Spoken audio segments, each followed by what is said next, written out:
Welcome to Mississippi Week, a review of the top news stories from around the state. Joining us as journalists are Joe Rogers, the Clarion Ledger; Don Alexander, WTOK TV Meridian; Ron Grove, The Sun, the Daily Herald, Biloxi; and Beth Holland, the Clarion Ledger, with your host, Howard Lett. Hello and welcome. On today's program, a different tack. We're going to sort of go behind the news, go behind the newspaper and the television newscast, and take a look at the work of the columnist, find out what a column is and how they make their living and how they get their ideas. Beth, up until a couple of weeks ago, you were doing a column, and now you're doing some editing. Number of people criticizing the press indicate that they're not sure that the reader knows the difference between a news story, an editorial, an ad, and a column. For the sake of our discussion, what are we talking about when we talk about a column? Well, I think as far as a column is concerned that it's mainly an expression of opinion by the one reporter or whoever is writing it. A columnist is a person that sort of decides what his or her column is going to be about. It's what you want to make of it. It's not necessarily a news story where you have to be objective, show all the sides of the story, stand back, not get involved yourself. I think a column is just an expression of your opinion, whether or not you choose to make it a topical column, one that has to do with news events that are going on, that are breaking at the time you're writing it, or one that is a nostalgic type column where you write about your past or your family, or it's left up to you as a columnist as to what you choose to make it, what you choose to write about. Ron? I'd agree. I think that the difference between news story, editorial, and column is all just a matter of viewpoint. Viewpoint is expressed by the columnist. Very few of my columns are topical. Most of them are personal. I try to make people laugh. I try to make people sad. People enjoy reading that, and I enjoy writing that. Joe? Yeah, one of the differences, it's all viewpoint, but a column is the viewpoint of the person who's writing it. An editorial is the viewpoint of the newspaper. And there's a big difference there. Theoretically, in a news story, there is not a viewpoint that's supposed to present all sides. Theoretically, should an editorial be factual? And is it necessary for a column to be factual? Well, I don't know what you mean by factual. You can make up a column. I mean, I've done Okay. that, just about, fantasy column, just for fun. Okay. But when you say an editorial is different. Editorial is usually on something serious. A column. It has to be based on fact. Based so that's on what I'm. In other words, you want to base it on fact, or else you're not going to get your viewpoint across very well. Mm-hmm. Don, the electronic folks, faced with the fairness doctrine and equal time provision and a different kind of medium, as a news director, how do you look at the possibility of that being done on television, what we've talked about here? Oh, I don't think it can be done, frankly. I don't think a column, as I perceive it anyway, being in the electronic broadcast field, really has a peer in television. We do an editorial, it really is an opinion, hopefully based on fact, but we're telling you either do this or don't do this. It is our judgment that this is the thing to do, folks. When it comes to a column, I think the closest thing that a television newscast can give to that is perhaps a story, as Beth was saying a moment ago, that weighs both sides, or three sides, or how many sides there might be to a story. For example, if the city council is talking about raising taxes so we can get a new motel in town or something, then we will go in depth in that story. Sometimes on television, an in-depth story is no more than what a newspaper would give it anyway, because they have more freedom to do it and more time. I think you can do it on television. Now, Andy Rooney makes $100,000 a year doing it on television. He doesn't always do it that well, but it works a lot of times. It's just that can be boring to the masses. You got to pick a. You can't do Andy Rooney every time.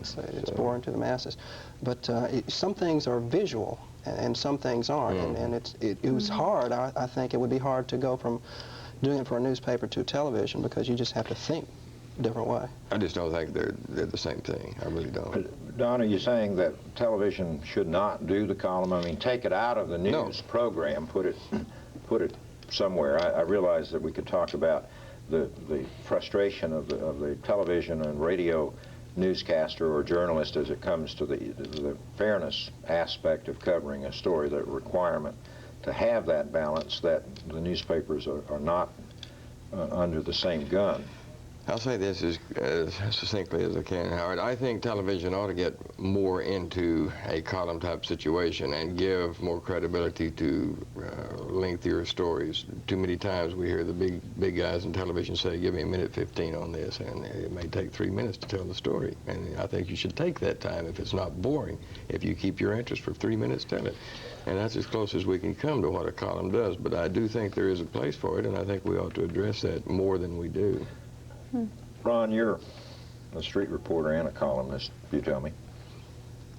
Differentiate between what you do as a reporter and what you do as a columnist. Well, as a reporter, I cover the police beats down on the Gulf Coast, and when it comes time to write a column, I put that aside, and I write a column about things that I see happen, things that happen to me. I try to pick topics that would mean something to the majority of my readers. Also do one on television too, a column on television. Do you want to respond to what Don has said? Our little cable operation we have on the coast is still largely experimental, but I've been doing a column on TV now for nearly a year. We've had a fair amount of success with it. How do you do it? I mean, do you have, is it just you sitting there reading a column, or do you use clips from other things? Sometimes we go out and get video, but like you say, some things that you write about in a newspaper can't be made visual through video, and then I sit there and talk. My columns have to be shorter than, on TV. Well, do you do them completely different, or do you sometimes adapt some from your newspaper to a TV column? Most of them I take from what I do from the newspaper, redo it for television, make it shorter, and then television style, get video if I can, and go on there like that. Beth, where do the ideas come from? Oh, they come from all kinds of very strange places and sometimes people. Not necessarily strange people. Sometimes strange people. But not excluding strange people. Not excluding strange people. Don't ever exclude anybody. Sometimes in the middle of the night, sometimes on your way to doing something, something pops into your head. You can be going through very everyday, routine motions of living, and all of a sudden, whammo, there's an idea for a column. Or something happens in the news. I know I tried, when I felt I could, to keep my column timely and topical to news events. Now, sometimes Joe would steal stuff away from me and write about it before my Thursday rolled around, because he writes 4 times a week, which is a monumental effort, I think, for a columnist to write 4 times a week. It's not easy to keep those juices flowing that much. I wrote once a week, and also was a reporter like Ron. And so it's strange how they come to you. I tried to keep mine timely and topical, things that were going on in the city, things that were going on in the state, in the nation on occasion. Right. Joe, that makes you an observer if you take the approach that Beth used. Does that whammo come with your mind is programmed to be looking for an idea for a column, or do you live your life in such a way that when the whammo happens, it just happens, if you can understand what I'm trying to say? No, after a while, I think you start looking at everything in terms of, can this be a column? You may be in the middle of something, and all of a sudden it sneaks up on you, well, how would I write this? And you just start looking at everything in that kind of terms, and you start turning a lot of things that happen to you or happen to other people into columns. After a while, it just becomes second nature. It's distracting sometimes, because instead of just living something, you stop and think, well, this is a column, I'll write this. And so then you start looking at it a little differently. But I wanted to ask Ron, because you're in the same situation I was in, being both a reporter, sort of reporter slash columnist. is there ever any crossover Is that between... a headline?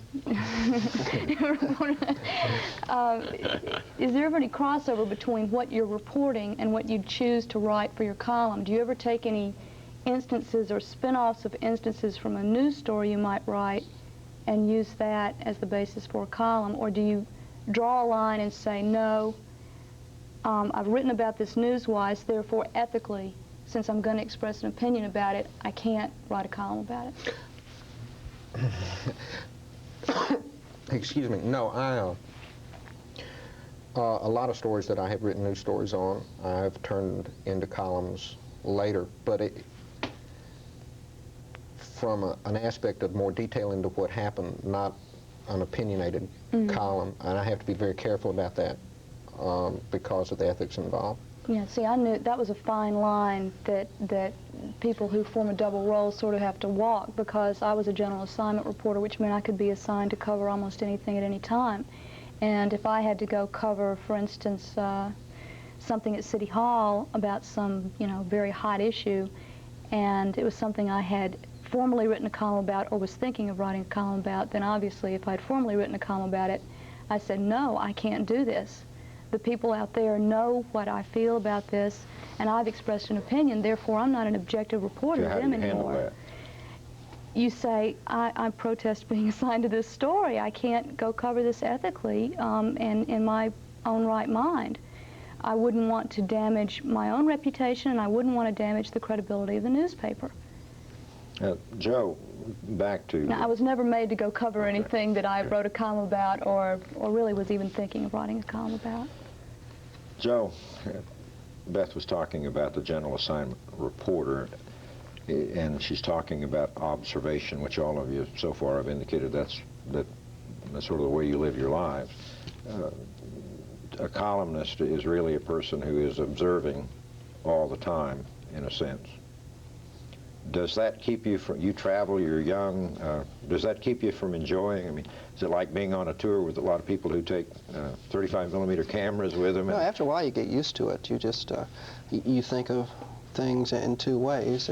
If you're lucky, you can be doing it and also at the same time filing away somewhere in the back of your head, all right, I'll get back to the office and I'll write about this too. And so you may pay a little closer attention, try to remember some things about it, remember how somebody reacted or what somebody said about something, and I don't know, maybe it makes it better because you start filing things away for use in your column, so you pay closer attention to it. You ever file away anything in your head that you couldn't find? All the time, especially with those late night ideas. You don't write them down, and 9 times out of 10 they're lost. Yeah, but you wake up the next morning and you say, boy, I know it was a good one. That happens sometimes on a program like this. You get a general idea where you're going to go with questions, but somewhere in it, a real good question comes to you, and then you get engrossed in what's going on, and then you kick yourself inside your head. What was that good question? And you miss it. Don, let's talk about controversy for just a moment. That a lot of columns and editorials and news stories, I guess for that matter, and ads generate controversy. Is it controversy that makes it more difficult for the broadcaster, for management, for the news folks to step out in that direction on television?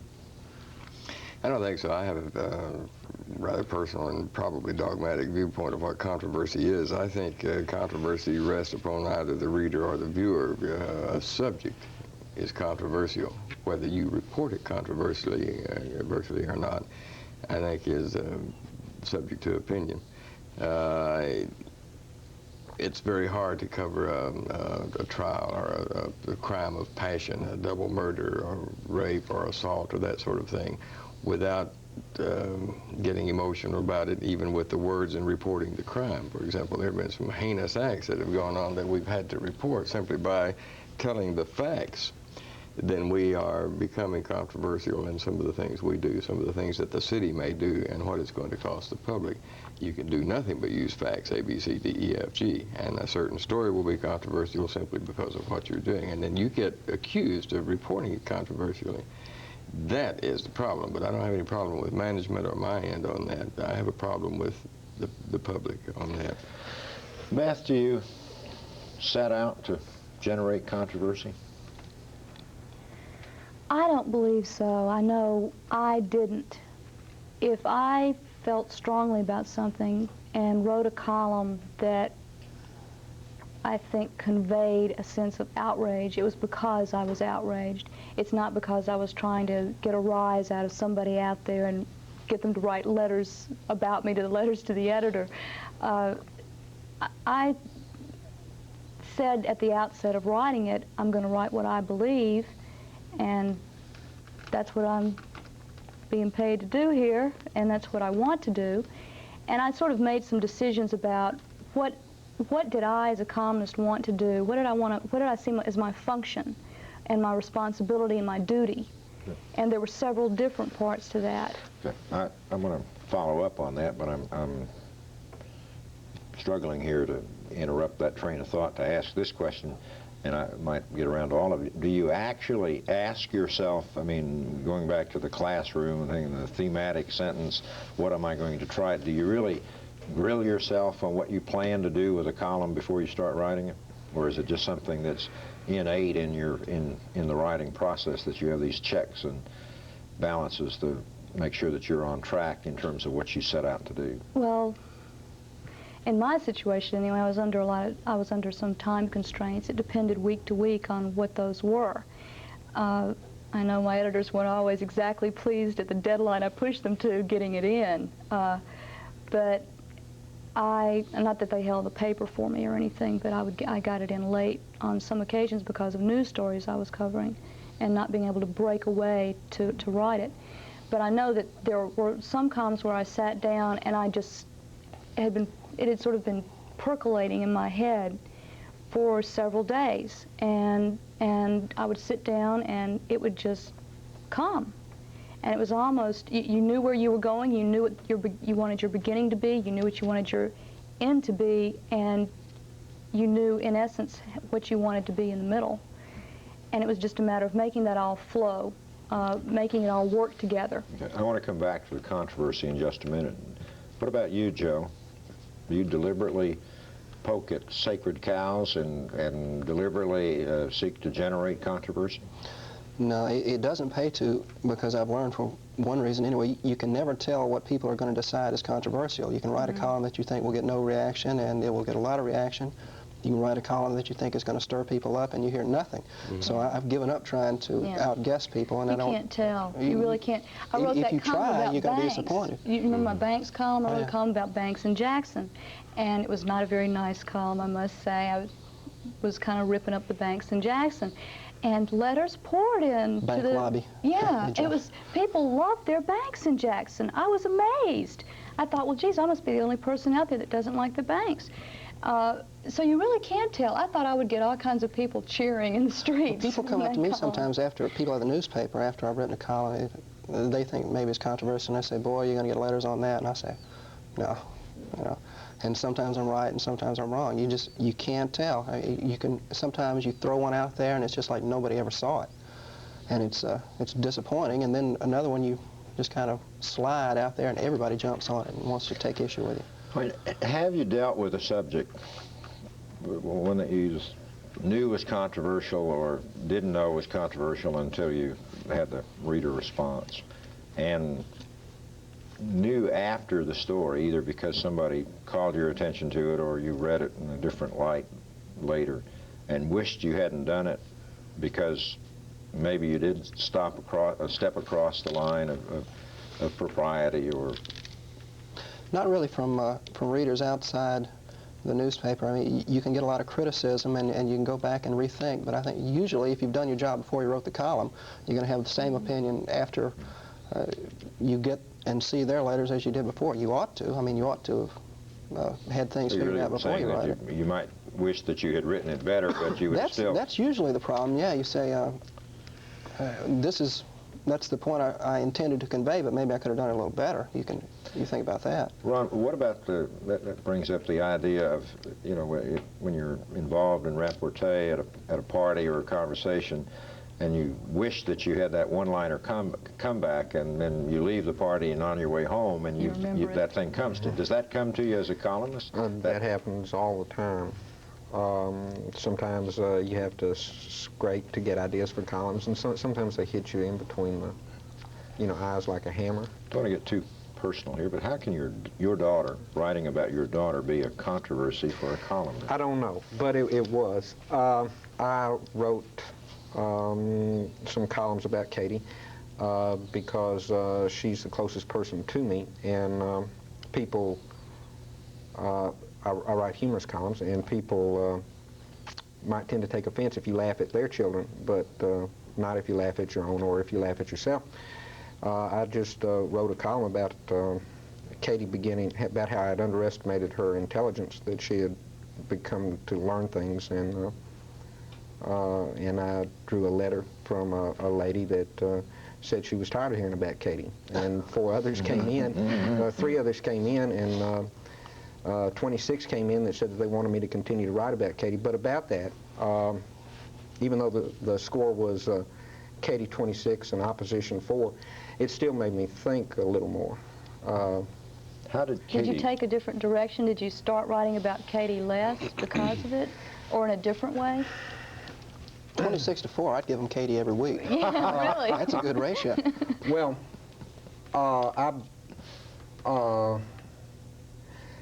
right. If that was the only thing, if that were the only thing that I were interested in, no, I went and I looked through all my columns that I'd done over the past couple of years, and I had done one on Katie about every other week, and I decided that maybe they had been too much. In addition to that, Katie was getting school-aged, and I've got to start respecting her privacy anyway. Okay, So. that brings up my next train of thought there. How did Katie feel about this, and is there a point at which maybe Katie has suffered because you've had a successful column? No, I don't think so. Katie seems to be well adjusted to it, well adjusted to everybody knowing her and her not knowing. So Katie's got red hair and freckles, all right, and my picture comes out on the top of my column, and so when people see us walking, on the street or the mall together, they know who she is, and they come up and they say, "Are you Katie? I know who you are. You're Katie Grove," and she seems to have adjusted very well to that. Beth, columns are not limited to children, grandmothers too? Grandmothers, Cats. Cats, Taco, hey. She's adjusted very well to it. Yeah, I've had my grandmother, my cousins, my aunt, my brother, my sister. I had my husband a couple of times. On one occasion, I ran into a problem with that. Is that the garbage equation? Yeah, that was the where you take out the trash column, and and the reason I ran into trouble with that was because I didn't let him know sort of beforehand what was coming, and then the next day everybody up at the Capitol was asking him, hey, did you take out the trash? Well, what it is, though, you're just trying to draw from life. Trashy column. And if you draw from life, you draw from your little girl, and you draw from your husband, you draw from your cat, and your grandmother, and anybody else who stumbles into your path. There's a little difference here in print and electronic media. I'm drawn to make this conclusion. For example, basically you'll make a statement in a column. I was just thinking of this. We ask questions more than we make a statement. I've been criticized by the public and gotten into a controversial situation because of questions we ask and get the answers from the public's peers out there. A couple came to mind. We asked one on when John Lennon was shot, for example, and got a lot of public reaction, both sides of the fence on that one, whether or not you like John Lennon and his lifestyle depended on your answer to that. One that really came to mind, and perhaps... What was the question? Well, I wanted to tell the one about the hostages. I've got that We'll get back question. to John Lennon. We'll get back to John You Lennon. start close to me. Strictly his lifestyle we were talking about because some of the controversy that was brought about, and a group had formed, and a group actually formed in town saying they were glad he was shot, should have been shot a long time ago, and it made news. We didn't instigate that, we just covered it. But going back to the hostages, 444 days, you're asking, do we have an opinion before we get into a story? I had an opinion on what the outcome of this might be, and sure enough it was, and we aired it. This was in Texas. somewhere, I'm going to use an arbitrary figure, along about 54 days when the hostages were in Iran. Now, if you talk to the people and you walk up to someone on the street and you say, is this still on your mind, or you still feel sorry for the Americans and all that? Oh, yeah, man, let's get them out of there and all of that. But it's not an everyday topic anymore. It has become boring almost to the people watching it on television, night after night and day after day. We did a man on the street question with a very specific question.